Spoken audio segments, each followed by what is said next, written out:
बाबा जी की प्यारी सत्कार योग सात संगत जी, राधा स्वामी जी। प्यारी सात संगत जी, धन्य है वह क्षण जब किसी रूह के अंदर यह सवाल उठता है कि आखिर यह शब्द क्या है, यह कैसी धुन है जिसे संत महात्मा अनहद नाद, नाम, कलमा, लोगोस, बाणी और शब्द कहकर पुकारते हैं। यह कैसी आवाज है जो बिना किसी वाद्य यंत्र के भीतर गूंजती रहती है, और यह कैसी शक्ति है जो एक दिन रूह को इस नश्वर संसार से उठाकर सचखंड तक ले जाती है। साथ संगत जी, आज का विषय केवल सुनने का नहीं है बल्कि महसूस करने का विषय है, क्योंकि शब्द को केवल किताबों से नहीं जाना जा सकता, शब्द को केवल बहसों से नहीं समझा जा सकता। शब्द को तो आत्मा की गहराइयों में उतरकर अनुभव किया जाता है। यह संसार आवाजों से भरा हुआ है, कहीं बाजार का शोर है, कहीं रिश्तों की आवाज है, कहीं इच्छाओं की पुकार है, लेकिन इन सब आवाजों के पीछे एक और आवाज है, बहुत सूक्ष्म, बहुत मधुर, बहुत दिव्य। वही शब्द है, वही धुन है, वही परमात्मा की पुकार है। संत कहते हैं कि जब परमात्मा ने सृष्टि की रचना की तब सबसे पहले शब्द प्रकट हुआ। उसी शब्द से आकाश बना, धरती बनी, ग्रह बने, शरीर बने और जीव बने। अर्थात यह पूरी सृष्टि शब्द से निकली है और अंत में उसी शब्द में विलीन हो जाएंगी। जैसे समुद्र से लहर उठती है और फिर समुद्र में ही लौट जाती है, वैसे ही आत्मा परमात्मा से निकली है और अंत में उसी में समा जाएंगी। लेकिन समस्या यह है कि आत्मा इस संसार के जाल में उलझ गई। मन, माया, कर्म, इच्छाएं और मोह, इन सब ने आत्मा को इतना बांध लिया है कि वह अपने असली घर को भूल गई। कभी आपने सोचा है कि मनुष्य के पास सब कुछ होने के बाद भी उसके अंदर खालीपन क्यों रहता है? धन मिल जाए तो भी बेचैनी रहती है, रिश्ते मिल जाए तो भी तड़प बनी रहती है, सम्मान मिल जाए तो भी डर बना रहता है। आखिर ऐसा क्यों? क्योंकि आत्मा की भूख इस संसार से नहीं मिट सकती। आत्मा परमात्मा की अंश है, उसकी तृप्ति केवल परमात्मा से मिलकर ही हो सकती है, और परमात्मा तक पहुंचाने वाला मार्ग है शब्द की धुन। जब किसी भाग्यशाली जीव को सतगुरु मिलते हैं तब गुरु उस रूह को नाम दान के माध्यम से उस भीतर की धुन से जोड़ते हैं। गुरु केवल शब्द नहीं देते बल्कि रूह को उसके असली स्रोत से जोड़ देते हैं। बाहर से देखने वाले को लगता है कि नामदान केवल कुछ शब्दों का उच्चारण है, लेकिन सच्चाई यह है कि उस समय सतगुरु अपनी रूहानी शक्ति से आत्मा के भीतर सोई हुई चेतना को जगा देते हैं। फिर धीरे धीरे जब साधक प्रेम से सिमरन करता है, भजन करता है, तब भीतर अजीब परिवर्तन होने लगता है। पहले मन भागता है, कभी नींद आती है, कभी आलस्य आता है, कभी दुनियावी विचार सताते हैं। ऐसा इसलिए क्योंकि मन जानता है कि यदि यह आत्मा शब्द से जुड़ गई तो उसका राज्य समाप्त हो जाएगा। मन नहीं चाहता कि आत्मा सचखंड लौट जाए। मन चाहता है कि जीव जन्म मरण के चक्कर में फंसा रहे। इसीलिए जब भी कोई भजन सिमरन पर बैठता है, मन हजारों बहाने बनाता है, लेकिन जो प्रेमी रूह हार नहीं मानती, जो रोज गुरु को याद करके बैठती है, चाहे मन लगे या ना लगे, एक दिन उसके भीतर परिवर्तन शुरू हो जाता है। पहले सिमरन में शांति मिलने लगती है, फिर भीतर अंधेरे में हल्की रोशनी दिखने लगती है, फिर कभी घंटी जैसी आवाज, कभी बांसुरी जैसी धुन, कभी बीणा जैसी संगीत सुनाई देने लगता है। संत कहते हैं कि यह शब्द की पहली झलक होती है। यह संसार की आवाज नहीं होती, यह कानों से सुनाई देने वाली ध्वनि नहीं होती, यह आत्मा से सुनाई देने वाली धुन होती है। जैसे जैसे साधक का प्रेम बढ़ता है, वैसे वैसे वह धुन और स्पष्ट होने लगती है। फिर एक समय ऐसा आता है कि आत्मा उस धुन की ओर खींचने लगती है, जैसे लोहे को चुंबक अपनी ओर खींचता है, वैसे ही शब्द आत्मा को ऊपर की ओर खींचता है। यह खिंचाव बहुत अद्भुत होता है। उस समय साधक को लगता है कि उसका शरीर नीचे रह गया और भीतर कोई शक्ति उसे ऊपर ले जा रही है। संतों ने कहा है कि जब रूह शब्द से जुड़ जाती है, तब उसे संसार फीका लगने लगता है। जिन चीजों के लिए पहले मन तड़पता था, अब उनमें रस नहीं रहता, क्योंकि आत्मा को असली आनंद मिलना शुरू हो जाता है। दुनिया का सुख क्षणिक है, लेकिन शब्द का आनंद अमर है। दुनिया का संगीत कुछ समय अच्छा लगता है, फिर मन ऊब जाता है, लेकिन शब्द की धुन ऐसी है कि जितना सुनो उतनी प्यास बढ़ती जाती है। मीरा ने इसी अनुभव में कहा था, ऐसी लागी लगन मीरा हो गई मगन। जब आत्मा शब्द में डूबती है, तब संसार के दुख छोटे लगने लगते हैं। फिर परिस्थितियां उतना नहीं तोड़ पाती, क्योंकि भीतर गुरु की धुन सहारा देने लगती है।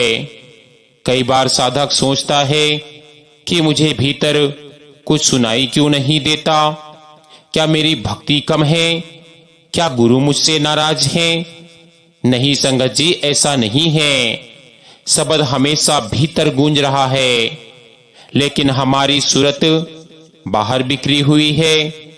हमारा ध्यान कभी मोबाइल में है, कभी रिश्तों में, कभी इच्छाओं में, तो कभी चिंताओं में। इसीलिए भीतर की सूक्ष्म धुन सुनाई नहीं देती।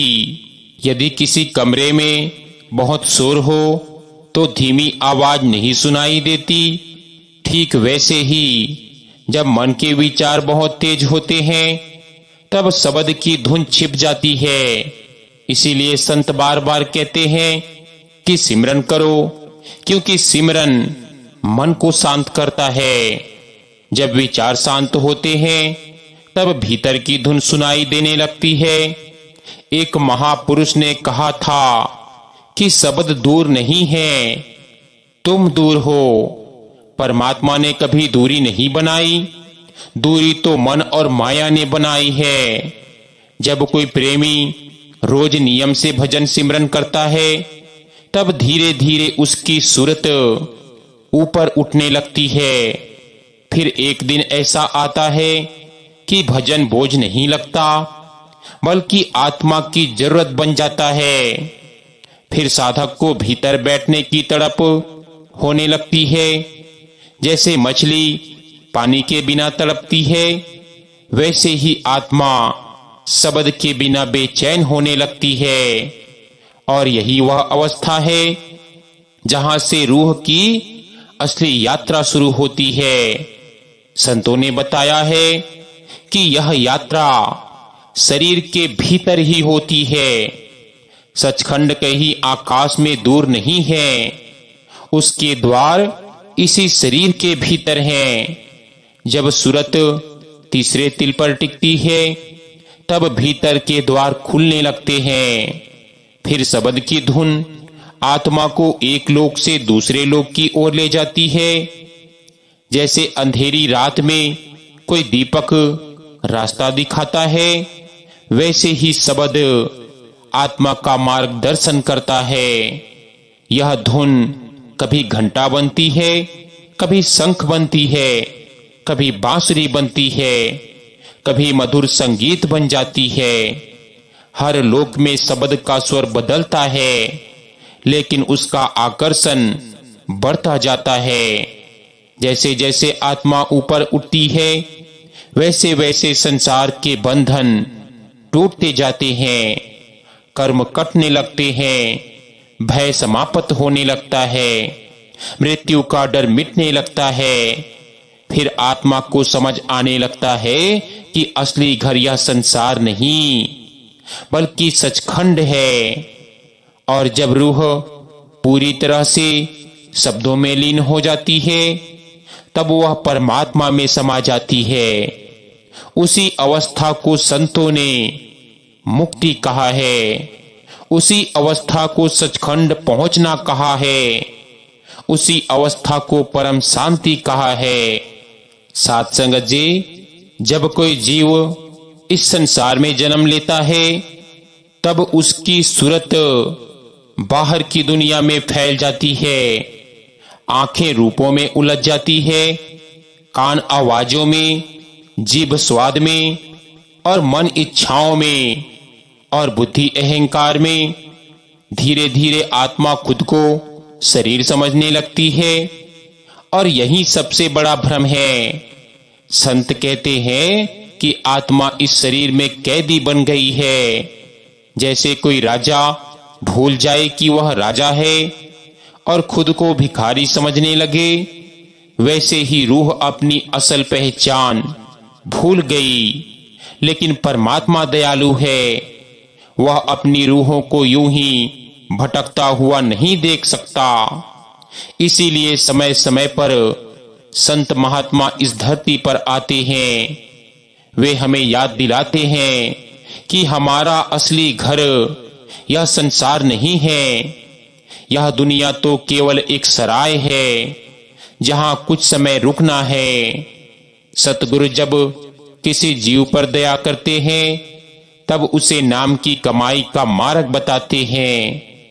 बाहर से देखने वाले को लगता है कि साधना बहुत कठिन है, लेकिन वास्तव में कठिनाई साधना में नहीं, मन में है। मन हमेशा बाहर भागना चाहता है। उसे संसार पसंद है, क्योंकि संसार में उसकी सत्ता चलती है। लेकिन जैसे ही आत्मा भीतर मुड़ने लगती है, मन डर जाता है। इसीलिए जब साधक भजन सिमरन पर बैठता है, तब सबसे पहले मन विद्रोह करता है। कभी पुराने दृश्य याद आने लगते हैं, तो कभी भविष्य की चिंता, कभी परिवार की बातें, कभी व्यापार, कभी अपमान, तो कभी इच्छाएं। ऐसा लगता है जैसे पूरा संसार उसी समय याद आ रहा हो। लेकिन संत कहते हैं कि घबराओ मत, यही तो परीक्षा है। यदि कोई साधक इन विचारों से लड़ने लगे, तो वह और उलझ जाएगा। उपाय केवल एक है, प्रेम से सिमरन करते रहो। सिमरन मन को धीरे धीरे कमजोर करता है। जैसे किसी तेज बहती नदी पर बांध बनाया जाए, वैसे ही सिमरन विचारों की धारा को रोकना शुरू करता है। फिर एक समय ऐसा आता है कि भीतर थोड़ी शांति महसूस होने लगती है। साधक को लगता है कि जैसे अंदर कोई गहराई है, कोई मौन है, जो पहले कभी अनुभव नहीं हुआ। यह शुरुआत होती है भीतर लौटने की। लेकिन याद रखो, शब्द तक पहुंचना केवल तकनीक का विषय नहीं है, यह प्रेम का विषय है। जिस आत्मा के भीतर गुरु के लिए प्रेम जाग जाता है, उसकी यात्रा बहुत तेज हो जाती है। कई लोग केवल अनुभवों के पीछे भागते हैं। वे सोचते हैं कि कब रोशनी दिखेगी, कब धुन सुनाई देगी, कब भीतर कुछ होगा। लेकिन संत कहते हैं कि यदि प्रेम नहीं है तो अनुभव भी अहंकार बन जाएंगे। सच्चा साधक अनुभव नहीं मांगता, वह केवल गुरु को चाहता है। और जब गुरु देखते हैं कि यह रूह सच्चे प्रेम से पुकार रही है, तब वे भीतर उसकी सहायता शुरू कर देते हैं। कई बार साधक अकेला बैठा होता है, लेकिन अचानक उसे भीतर अद्भुत शांति महसूस होती है। कभी लगता है कि जैसे कोई पास बैठा है, कभी लगता है कि जैसे कोई भीतर से संभाल रहा है। यह सब गुरु की अदृश्य सहायता होती है। संत कभी भी अपने शिष्य को अकेला नहीं छोड़ते। देखो, एक पुरानी साखी आती है। एक प्रेमी सत्संगी रोज भजन सिमरन करता था, लेकिन उसे भीतर कुछ अनुभव नहीं होता था। धीरे धीरे उसका मन टूटने लगा। उसने सोचा कि शायद मैं योग्य नहीं हूं। एक रात वह रोते हुए बोला कि मालिक, मैं थक गया हूं। यदि आप मेरे भीतर हैं तो मुझे संभाल लीजिए। उस रात जब वह भजन पर बैठा तो पहली बार उसे भीतर बहुत मधुर घंटी जैसी ध्वनि सुनाई दी। वह घबरा गया। उसने आंखें खोल ली, धुन बंद हो गई। अगले दिन वह सतगुरु के पास गया। गुरु मुस्कुराए और बोले कि डर क्यों गया था? जिसे सुनने के लिए जन्मों से तरस रहा था, वह कल तुझे सुनाई दिया। वह प्रेमी रो पड़ा। संगत जी, शब्द की धुन कोई कल्पना नहीं है, यह वास्तविकता है। लेकिन इसे सुनने के लिए भीतर की शुद्धता चाहिए, धैर्य चाहिए और सबसे ज्यादा चाहिए समर्पण। आज मनुष्य तुरंत परिणाम चाहता है। थोड़ा सिमरन किया और सोचता है कि तुरंत अनुभव हो जाए। लेकिन संत कहते हैं कि यह भीतर की यात्रा है, कोई बाजार का सौदा नहीं है। कई जन्मों से मन बाहर भाग रहा है, उसे भीतर लौटने में समय लगेगा। जैसे कोई बच्चा वर्षों तक भटकने के बाद घर लौटे तो पहले उसे रास्ता ढूंढना पड़ता है, वैसे ही आत्मा को भी भीतर लौटने में अभ्यास करना पड़ता है। धीरे धीरे जब सिमरन गहरा होने लगता है, तब साधक महसूस करता है कि उसकी चेतना आंखों के पीछे इकट्ठी होने लगी है। शरीर हल्का लगने लगता है। कभी ऐसा लगता है कि हाथ पैर है ही नहीं। यह स्थिति डरने की नहीं, बल्कि आगे बढ़ने की निशानी है। संत कहते हैं कि जब सूरत शरीर से हटने लगती है, तब शब्द का आकर्षण बढ़ने लगता है। यह आकर्षण संसार के आकर्षण से बिल्कुल अलग होता है। संसार की चीजें मन को थका देती है, लेकिन शब्द आत्मा को ताजगी देता है।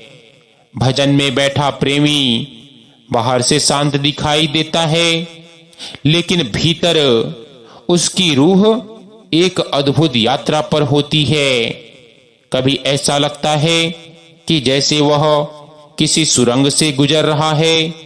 कभी प्रकाश दिखाई देता है, कभी भीतर आकाश जैसा विस्तार महसूस होता है। फिर धीरे धीरे धुन स्पष्ट होने लगती है। पहले वह बहुत हल्की होती है, जैसे दूर कहीं मंदिर की घंटी बज रही हो। फिर वह पास आने लगती है। फिर इतना मधुर संगीत बनने लगता है कि आत्मा उसमें खोने लगती है। संतों ने कहा है कि संसार का कोई भी संगीत शब्द की बराबरी नहीं कर सकता, क्योंकि यह धुन सीधे परमात्मा से आ रही होती है। जब आत्मा उस धुन को सुनती है, तब उसे अपने असली घर की याद आने लगती है। यही कारण है कि कई महापुरुष अचानक संसार से विरक्त हो जाते थे। लोगों को लगता था कि शायद उन्हें दुनिया में आनंद नहीं रहा, लेकिन सच्चाई यह थी कि उन्हें भीतर का आनंद मिल गया था। जिसे हीरे मिल जाएं, वह कांच के टुकड़ों में रुचि क्यों रखेगा। इसी प्रकार जब आत्मा शब्द का स्वाद चख लेती है, तब संसार के सुख फीके लगने लगते हैं। लेकिन संत यह भी कहते हैं कि संसार छोड़ने की जरूरत नहीं, बल्कि संसार में रहते हुए भीतर जुड़ने की जरूरत है। गृहस्थ जीवन कोई बाधा नहीं है, बाधा केवल मन की आसक्ति है। यदि कोई व्यक्ति घर परिवार में रहते हुए भी प्रेम से भजन सिमरन करता है, सेवा करता है, दया और नम्रता रखता है, तो उसकी आत्मा भी ऊपर उठ सकती है। सतगुरु कभी बाहरी दिखावे से प्रसन्न नहीं होते, उन्हें भीतर का प्रेम चाहिए। कई लोग घंटों पूजा करते हैं, लेकिन मन में अहंकार भरा होता है, और कई लोग चुपचाप प्रेम से मालिक को याद करते हैं। उनकी आंखों में सच्चाई होती है। मालिक उन्हीं पर जल्दी दया करता है। शब्द की धुन तक पहुंचने के लिए दिल का साफ होना बहुत जरूरी है। यदि मन में नफरत, छल, ईर्ष्या और अहंकार भरा हो, तो भीतर की यात्रा कठिन हो जाती है। इसीलिए संत केवल भजन नहीं सिखाते, वे जीवन जीना भी सिखाते हैं। वे कहते हैं कि कम बोलो, मीठा बोलो, दूसरों को क्षमा करो, अहंकार मत करो, सेवा करो, दयालु बनो, क्योंकि यह सब आत्मा को हल्का बनाते हैं।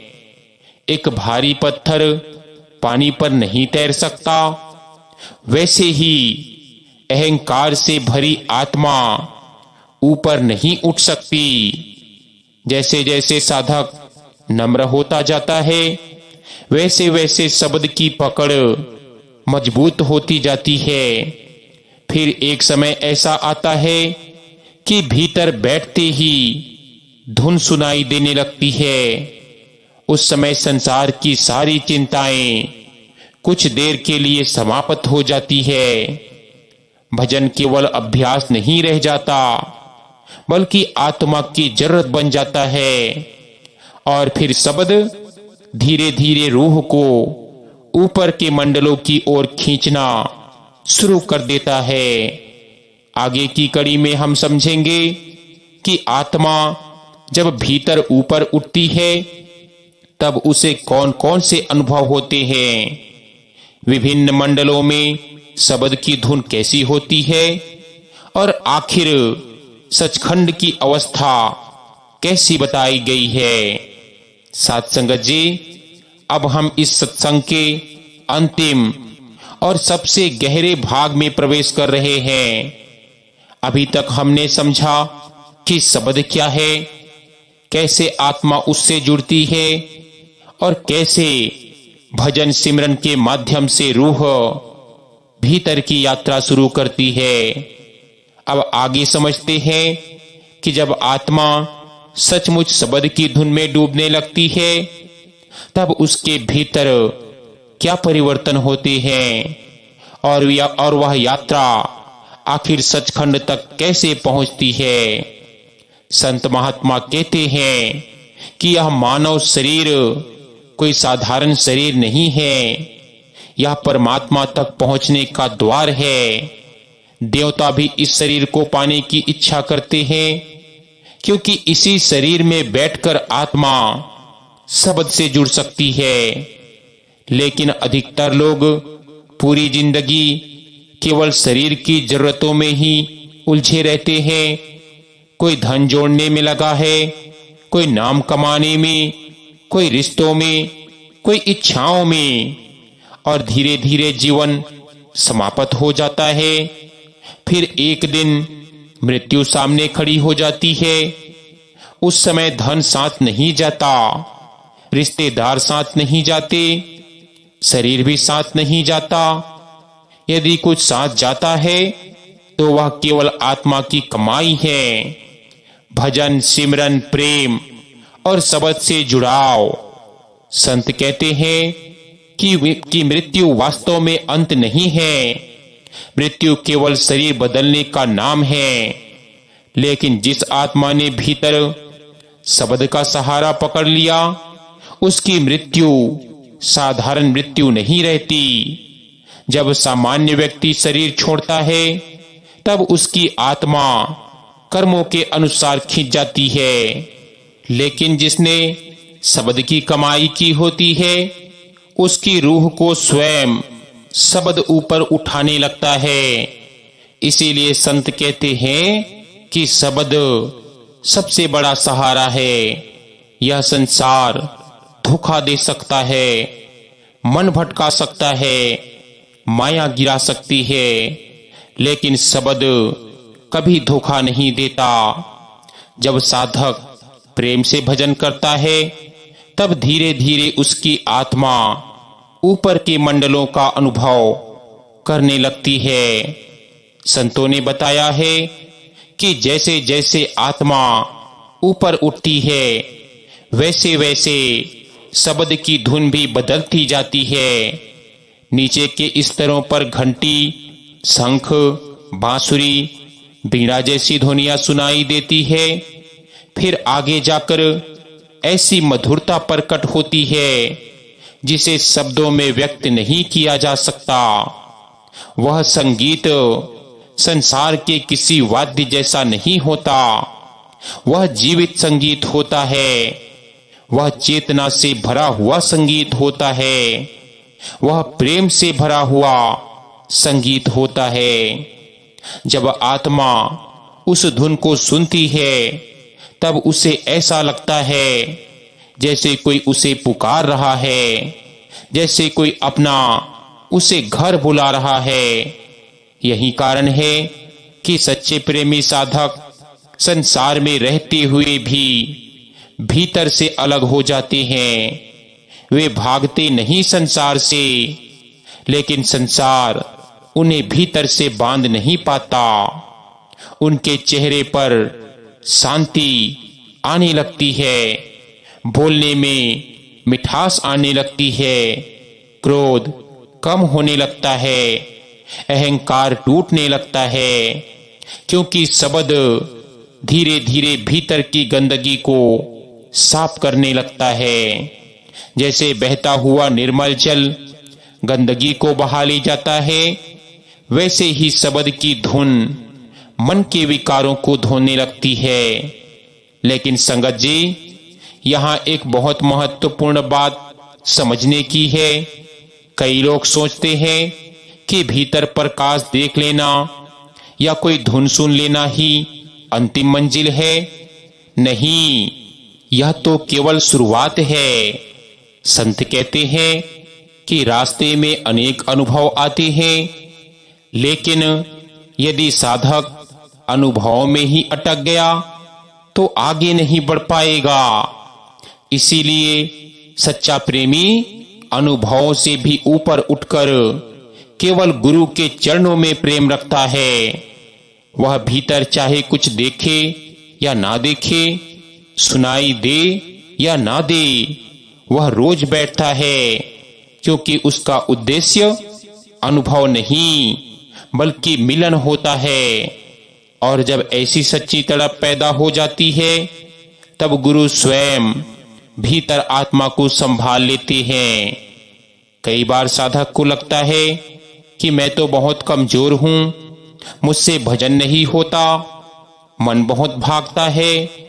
लेकिन संत कहते हैं कि यदि गिरकर भी फिर बैठ जाते हो तो समझो गुरु की दया चल रही है। सबसे बड़ा खतरा गिरना नहीं होता, सबसे बड़ा खतरा है हार मान लेना। जो रूह हार नहीं मानती, उसे एक दिन शब्द अवश्य मिल जाता है। संत कबीर साहिब ने कहा था कि धीरे धीरे रे मना, धीरे सब कुछ होए। बीज बोते ही वृक्ष नहीं बन जाता, पहले जड़ें बनती है, फिर पौधा निकलता है, फिर वृक्ष बनता है, फिर फल लगते हैं। इसी प्रकार भजन सिमरन की कमाई भी धीरे धीरे फल देती है। आज का मनुष्य जल्दी में है, उसे तुरंत परिणाम चाहिए, लेकिन रूहानी मार्ग धैर्य मांगता है। जो रोज थोड़ा थोड़ा भी प्रेम से सिमरन करता है, उसकी आत्मा भीतर मजबूत होती जाती है। फिर एक दिन ऐसा आता है कि शब्द की धुन उसे भीतर से खींचने लगती है। उस समय साधक को महसूस होता है कि जैसे कोई अदृश्य शक्ति उसे ऊपर उठा रही है। यह खिंचाव इतना मधुर होता है कि आत्मा संसार को भूलने लगती है। संतों ने कहा है कि उस अवस्था में रूह को ऐसा आनंद मिलता है जिसे करोड़ों सांसारिक सुख भी नहीं दे सकते। फिर धीरे धीरे आत्मा ऊंचे लोकों को पार करती हुई सचखंड की ओर बढ़ती है। सचखंड अर्थात सत्य का खंड, वह स्थान जहां केवल प्रेम है, शांति है, प्रकाश है, आनंद है। वहां न जन्म है, न मृत्यु है, न दुख है, न भय है, न बिछड़ना है। वहां आत्मा अपने असली मालिक से मिलती है। संत कहते हैं कि उस मिलन को शब्दों में बयान नहीं किया जा सकता, क्योंकि संसार की हर भाषा सीमित है, लेकिन वह अनुभव असीम है। जिस प्रकार एक गूंगा व्यक्ति मिठास को महसूस तो कर सकता है, लेकिन बता नहीं सकता, वैसे ही सचखंड का आनंद अनुभव किया जा सकता है, शब्दों में पूरी तरह कहा नहीं जा सकता। जब आत्मा वहां पहुंचती है, तब उसकी सारी भटकन समाप्त हो जाती है। जन्मों की प्यास बुझ जाती है, सदियों का दर्द मिट जाता है, मन का शोर समाप्त हो जाता है। फिर केवल प्रेम बचता है, केवल शांति बचती है, केवल मालिक बचता है। और संगत जी, सबसे सुंदर बात यह है कि उस सचखंड तक पहुंचने का मार्ग कहीं बाहर नहीं, हमारे भीतर है। जिस शब्द की खोज में लोग जंगलों में भटकते हैं, वह हमारे भीतर पहले से गूंज रहा है। संत केवल हमें उसकी याद दिलाने आते हैं। वे कहते हैं कि बाहर मत भागो, भीतर लौटो, तुम्हारा मालिक तुम्हारे भीतर इंतजार कर रहा है।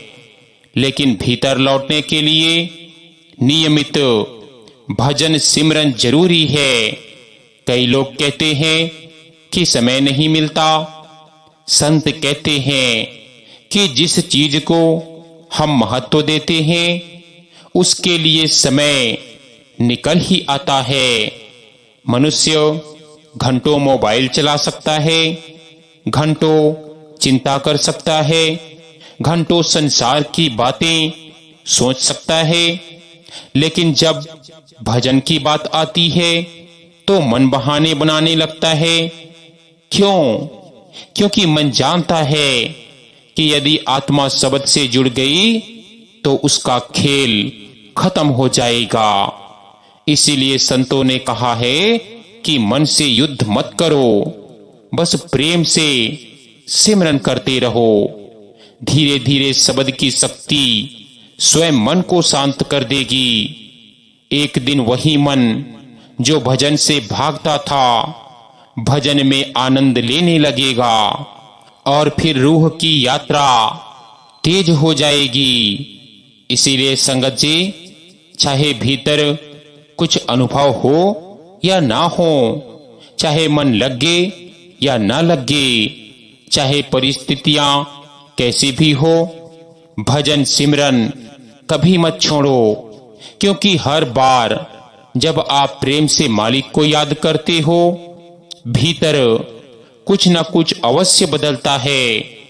भले हमें दिखाई ना दे, लेकिन शब्द अपना काम कर रहा होता है।